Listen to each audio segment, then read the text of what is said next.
बर्बरता से ये दोनों बॉर्डरों के ऊपर खनौरी और शंभू के ऊपर सरकार ने टीयर गैस और हाई एक्सप्लोजिव जो इस्तेमाल किए उसकी निंदा करनी चाहिए। खनौरी बॉर्डर के ऊपर शुभकरण सिंह जो 23-22 साल का नौजवान, उनकी मौत हो गई है। किसानों का आंदोलन हुआ और पहला आंदोलन जब देश ने देखा, दुनिया ने देखा, तब उस आंदोलन की भेंट 700 किसान चढ़े, 700 किसानों की मौत हुई। लेकिन सरकार की तरफ से आज तक उन 700 किसानों को लेकर सद्भावना, सांत्वना, उनकी आत्मा की शांति के लिए एक शब्द नहीं निकला, ना उनको मुआवजा दिया गया। लेकिन अब जब दोबारा से एक आंदोलन खड़ा हुआ है, तब इस आंदोलन को पूरी तरह से कुचलने के लिए दमन की नीति अपनाई जा रही है। एक तरफ तो किसानों से जुड़े हुए सोशल मीडिया अकाउंट्स को ब्लॉक किया जा रहा है ताकि जानकारी ही लोगों तक ना पहुंच पाए, दूसरी तरफ गोदी मीडिया इन खबरों को दिखा नहीं रहा है। और एक बार फिर किसान आंदोलन के भीतर से किसानों की मौत की खबरें आने लगी हैं। वो मौत किसी तरह से भी कोई स्वाभाविक मौत नहीं, बल्कि गोली लगने से मौत की खबरें आ रही हैं। बोलता हिंदुस्तान पर मैं हूं आपके साथ मिर्जा शाकिर अली। शंभू बॉर्डर पर मौजूद किसानों ने दावा किया है कि अर्धसैनिक बलों और हरियाणा पुलिस ने सीमा पार करके पंजाब में किसानों के कैंप पर हमला किया, जिसके बाद 6 लोग वहां से लापता हो गए। किसानों ने इस बारे में एक प्रेस कॉन्फ्रेंस भी की, जिसमें ये कहा गया है कि हम इस बात की निंदा करते हैं कि पैरामिलिट्री फोर्सेस और Haryana police force border cross करके पंजाब में आई और किसानों के कैंप पर हमला किया।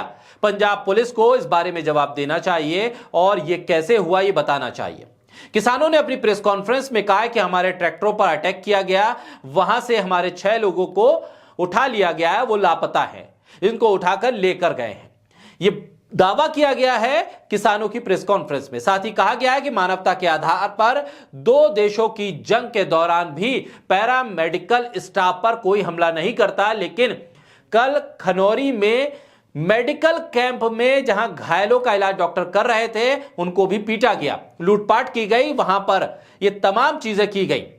लेकिन यह सरासर बर्बरता है और इसे ऐसा नहीं किया जाना चाहिए। एक राज्य की पुलिस दूसरे राज्य में सीमा पार करके मेडिकल कैंप पर हमला कर रही है और जो किसान मिसिंग हैं उनको उठाकर ले जाने की बात भी किसान कह रहे हैं। संयुक्त किसान मोर्चा गैर राजनीतिक संगठन के मुखिया जगजीत सिंह दल्लेवाल ने प्रदर्शनकारियों के खिलाफ अत्याचार करने पर हरियाणा पुलिस को दोषी ठहराया। जगजीत सिंह दल्लेवाल ने प्रेस कॉन्फ्रेंस में दावा किया कि किसानों की आवाज को दबाने के लिए पुलिस की तरफ से मोर्टार फायरिंग की जा रही है। साथ ही उन्होंने किसानों से संयम बरतने की अपील भी की। किसानों और पुलिस बल के बीच स्थिति तनावपूर्ण बनी है। किसानों ने ट्रैक्टर ट्रॉली को बख्तरबंद का रूप दे दिया है। हरियाणा के खनौरी बॉर्डर पर एक किसान की मौत की खबर भी आई है। किसानों की तरफ से किसानों के ग्रुप अखिल भारतीय किसान सभा ने आरोप लगाया है कि पुलिस की कार्रवाई के दौरान इस शख्स की मौत हुई है, जिसे हरियाणा पुलिस ने खारिज किया है। कि किसान नेताओं का कहना है कि पंजाब हरियाणा की सीमा पर खनौरी बॉर्डर पर एक किसान की कथित तौर पर गोली लगने से मौत हुई है। पटियाला के एक सरकारी अस्पताल ने भी शुभकरण सिंह नाम के युवक की मौत की पुष्टि की है। उधर हरियाणा की पुलिस ने किसी भी किसान की मौत की खबर को अफवाह बताया। पटियाला के रंजिंद्रा अस्पताल के चिकित्सक अधीक्षक डॉक्टर हरमान सिंह रेखी ने इस बात का दावा किया, इस बात की पुष्टि की है कि किसान आंदोलन के दौरान खनौरी बॉर्डर पर गोलीबारी हुई, कथित तौर पर जहां 24 साल के शुभकरण सिंह की मौत हुई है। उन्होंने कहा है कि मौत का प्राथमिक कारण सिर के पीछे गोली लगना है। उन्होंने मृत अवस्था में पटियाला के राजेंद्र सरकारी मेडिकल कॉलेज और अस्पताल लाया गया था, जहां उसे मृत घोषित कर दिया। लेकिन हरियाणा पुलिस इन तमाम दावों को खारिज कर रही है। सवाल यह है कि किसान आंदोलन को दबाना इतना जरूरी क्यों है? दरअसल किसानों की आवाज को दिल्ली पहुंचने देने से किसको दिक्कत हो सकती है?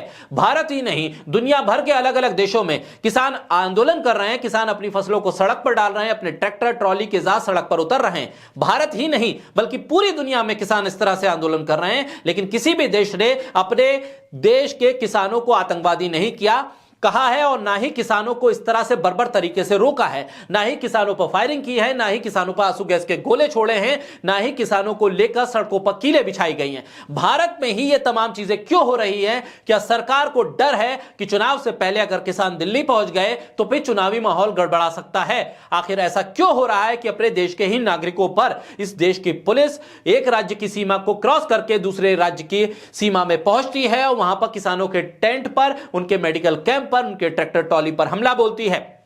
किसान गायब होते हैं तो किसानों का दावा है कि पुलिस लेकर गई है। एक किसान की गोली लगने से मौत होती है।